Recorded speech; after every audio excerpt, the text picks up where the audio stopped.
Last year I received an invitation to an event that promised to be, quote, an occasion for exclusive deal making. It said, quote, the opportunities for mutually beneficial economic development between China and our individual states are tremendous, end of quote. Deal making sounds like it might have come from President Trump, but the invitation was actually from a former governor. I was being invited to the U.S.-China Governors Collaboration Summit. It was an event co-hosted by the National Governors Association and something called the Chinese People's Association for Friendship and Foreign Countries. Sounds pretty harmless.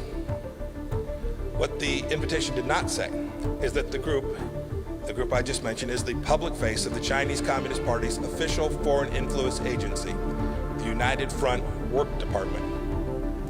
Now, I was lucky. I was familiar with that organization from my time as the director of the Central Intelligence Agency, but it got me thinking, how many of you made the link between that group and Chinese Communist Party officials? What if you made a new friend while you were at that event?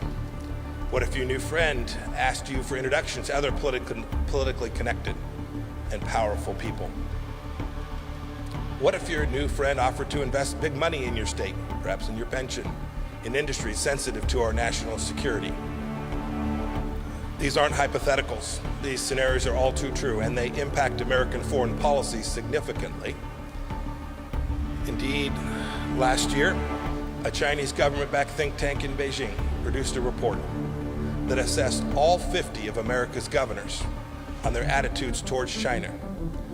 They labeled each of you friendly, hardline, or ambiguous. I'll let you decide where you think you belong. Someone in China already has. Many of you, indeed, in that report are referenced by name. So here's the lesson. The lesson is that competition with China is not just a federal issue. It's why I wanted to be here today, Governor Hogan.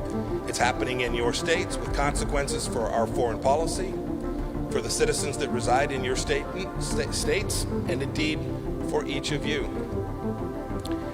And in fact, whether you're viewed by the CCP as friendly or hardline, know that it's working you.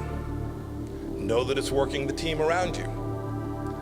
Competition with China is happening inside of your state, and it affects our capacity to perform America's vital national security functions.